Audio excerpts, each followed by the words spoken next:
When it comes to reinvention in MMA, few fighters were more successful than Alistair Overeem. The Dutchman transformed himself from 205 journeyman to one of heavyweight's most feared fighters, even if he had some enhancements to help him along the way.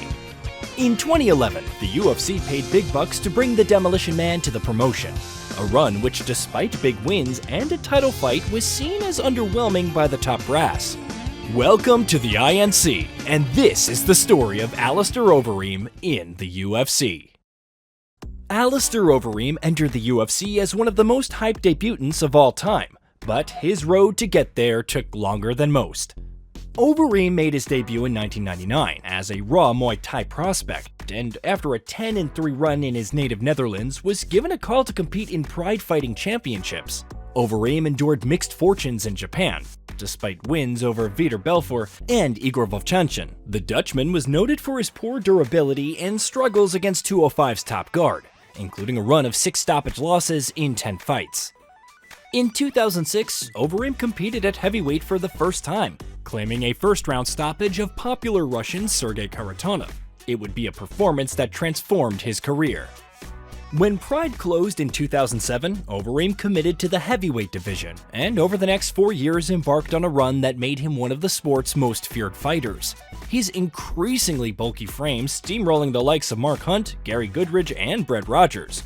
It led to an unprecedented trinity, as Overeem claimed titles in Dream and Strikeforce, as well as the Heavyweight Grand Prix in K1, becoming the only man to hold titles in 3 different promotions simultaneously.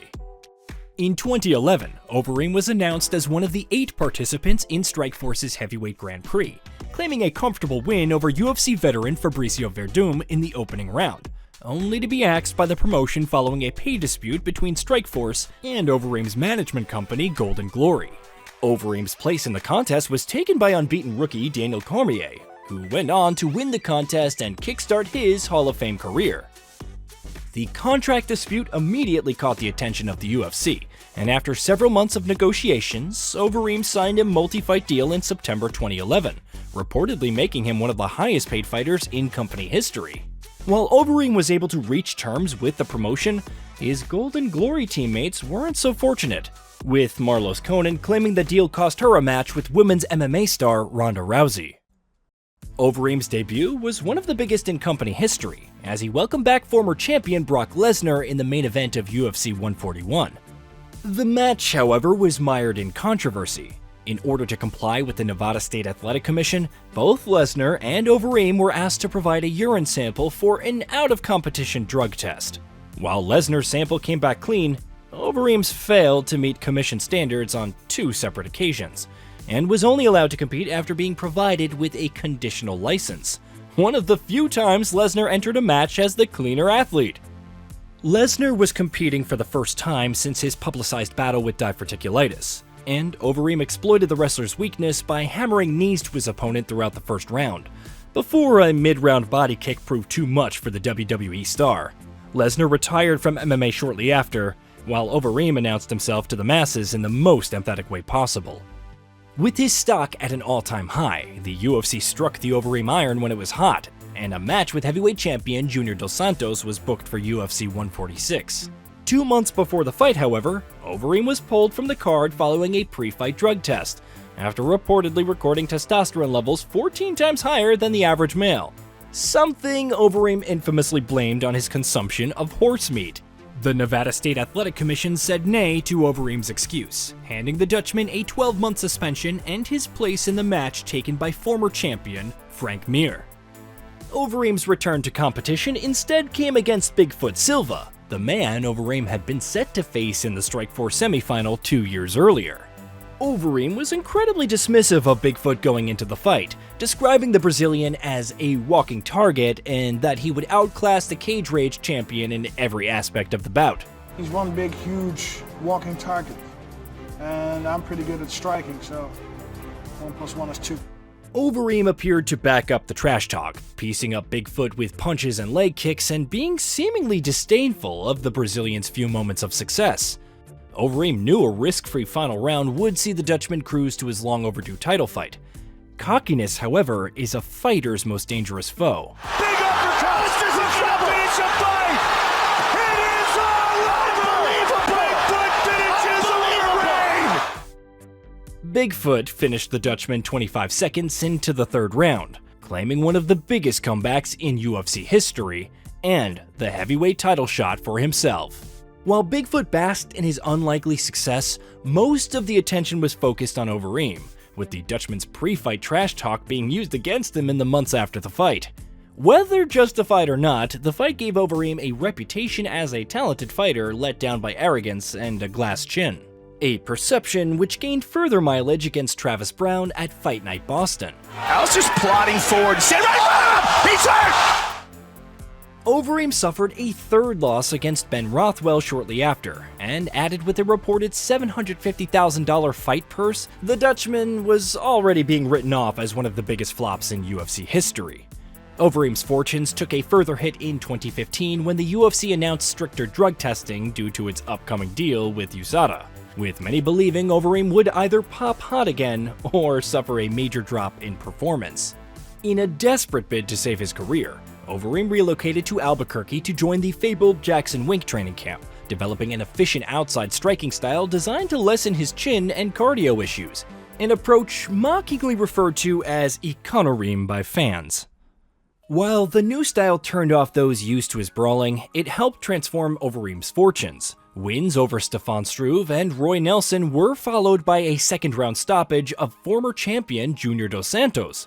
This led to the main event of Fight Night Rotterdam, where Overeem was booked in a title eliminator against fellow Phoenix fighter Andrei Arlovski, the Dutchman striking his claim to the belt in emphatic fashion.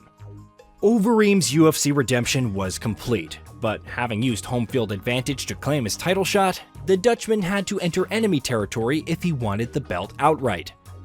At UFC 203, Overeem became the first challenger to newly crowned champion Stipe Miocic, taking place in Stipe's hometown of Cleveland. Overeem used a bizarre game plan during the fight, staying risk-averse on the outside and appearing to run away from Miocic on several occasions. There was method, however, to the Dutchman's madness. Overeem looked to capitalize on his ailing opponent by locking in his trademark guillotine, only for Miocic to survive the hold and rally by the end of the first round, eventually finishing the Demolition Man with ground and pound. Overeem's first crack at UFC Gold had fallen brutally short, but it didn't stop the Dutchman making an ill-judged attempt to get the results overturned. I believe when I punched him and he went down, I followed him, I got him in a guillotine choke, and I clearly felt a tap.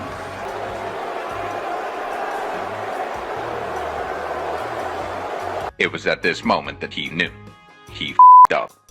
Overeem's road back to the title saw him face some familiar foes, beating Mark Hunt at UFC 209 before a decision win over Strikeforce rival Fabricio Verdum. And with the chaos from the Miocic fight still lingering, fans were open to the Dutchman getting a second shot at the belt. To do so, Overeem had to go through Francis Ngannou. The Cameroonian had emerged as one of the heavyweight division's biggest prospects, with his knockout power carrying him to a top 5 ranking just 4 years into his career. Youth and experience would lock horns at UFC 218, where Overeem became the Predator's biggest and most infamous victim. Not a lot of people burning up Mick Maynard's phone to try to get a matchup with Ngannou! The knockout is considered one of the most brutal of all time. While Overeem would recover and eventually return to action, it was the closest the Dutchman ever came to another title fight. For the next 4 years, Overeem began a new role as the division's gatekeeper, serving as a litmus test for heavyweight prospects looking to break into the top 10, including being the first man to beat future title challenger Sergey Pavlovich. For all of his achievements, it was Overeem's losses that stood out during this time, suffering brutal ground and pound to Curtis Blades before a match with Jairzinho Biggie Boy Rosenstrike at Fight Night Washington, where Overeem snatched defeat from the jaws of victory when his infamous chin failed him once again. By the start of 2021, Overeem had rallied to 4 wins in his past 5, and began pushing his final run, an attempt to claim one last title shot before retiring with the belt. The 40-year-old would take the next step towards that goal in February, as he took on Russian striker Alexander Volkov at the UFC Apex. Overeem had little answer to Volkov's power throughout the opening round, before the accumulation of strikes proved too much midway through the second. With his final run over and his fight purse one of the biggest in the promotion, the UFC saw little purpose in keeping Overeem around, choosing to release the fighter from his contract just 4 weeks after the fight. Overeem made one final venture into combat circles when he took fellow legend Badr Hari in his old stomping ground at K1. Overeem turned heads with his much improved physique going into the bout, so it came as no surprise when he tested positive for steroids in a post-fight drug test, overturning his unanimous decision win to a no contest. Overeem's UFC run can be seen as both a success and a failure. The Dutchman enjoyed a decade-long tenure and was still presented as a title threat well into his 40s, but his failure to reach the summit despite his significant fight purse can be held against him in some quarters. For most fans, however, Overeem remains a beloved figure whose Overeem prime has gone down in folklore, and with the Dutchman pursuing a career in politics, expect horse meat imports to surge over the coming years. This is the INC. Please like, share, subscribe, and ring that bell so you never miss a video.